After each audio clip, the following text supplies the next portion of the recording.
and the gullies and the creeks which are between the hills and mountains are your heart veins. You follow Hardro, the creek of the Muskogee Nation.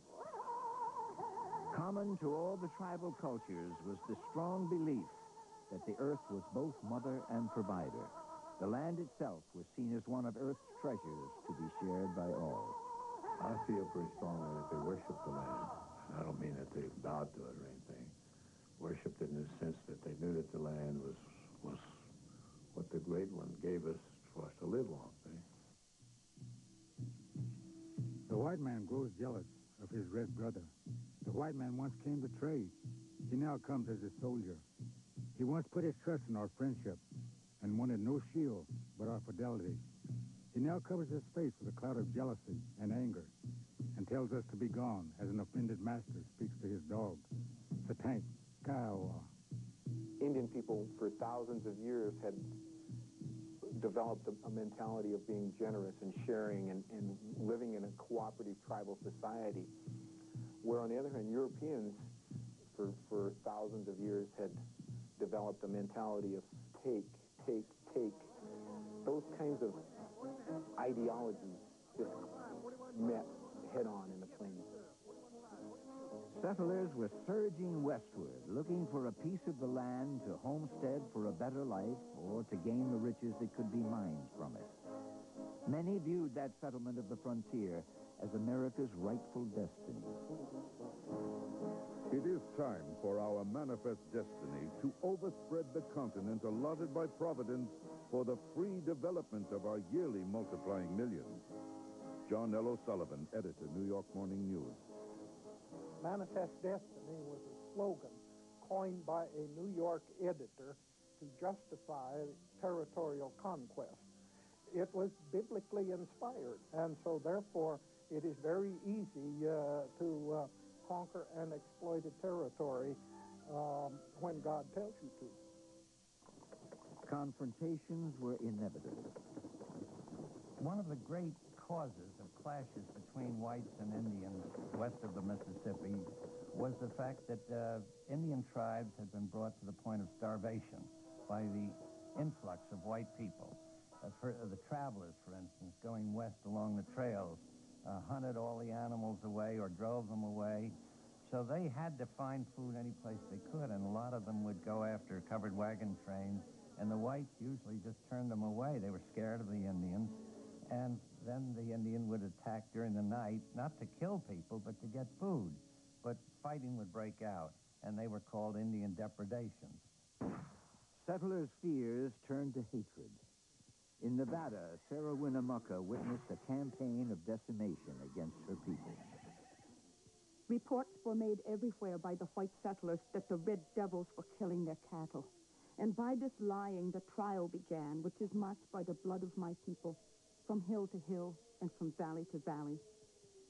One of the things that we saw from a Lakota perspective was the people coming into the plains had either a very intense fear or very intense hatred of Lakota people, and the concept of the only good Indian is a dead Indian became the policy of people coming across the plains.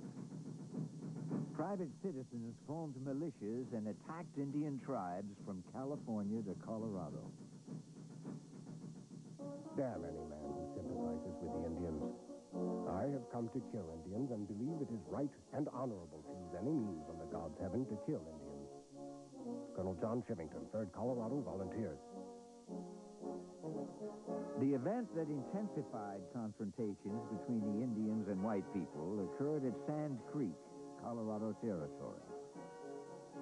Colonel John Chivington, a fanatic Indian hater, led 1,000 volunteers against the peaceful Cheyenne encampment of Chief Black Kettle. George Bent, the son of a Cheyenne woman and a white trader, was awakened along with his wife as the attack took place. When the soldiers first appeared, Black Kettle and White Antelope would not believe that an attack was about to be made.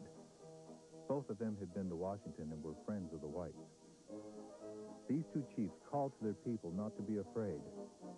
But while they were still trying to quiet the frightened women and children, the soldiers opened fire.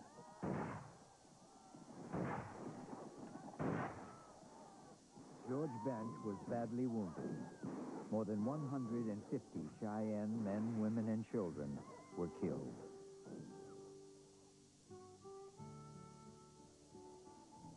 Whether or not the new Americans believed it was their divine right to conquer the West, they kept on coming, and the governments adopted policies to deal with the Native Americans.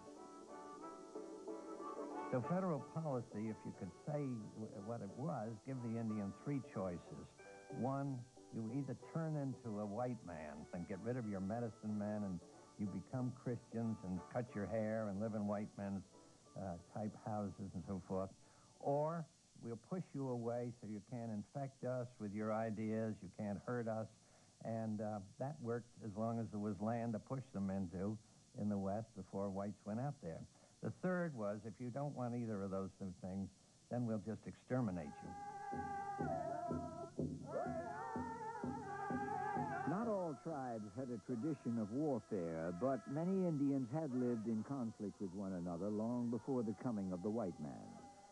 They fought over hunting lands and horses to protect their women and children and for personal honor. When our enemies were not bothering us, our warriors were bothering them. So there was always fighting going on somewhere. We women sometimes tried to keep our men from going to war, but this was like talking to winter winds. Pretty Shield, Crow medicine woman. Named for a fiery meteor that showered the northern plains, Sioux leader Red Cloud was an aggressive defender of his ancestral homeland. The white men have crowded the Indians back year by year. And now our last hunting ground, the home of the people, is to be taken from us. Our women and children will starve. But for my part, I prefer to die fighting. Red Cloud, Lakota Sioux. Indian warriors turned their fighting prowess against the intruders from the east. The white men would encounter very worthy foes in the Wild West.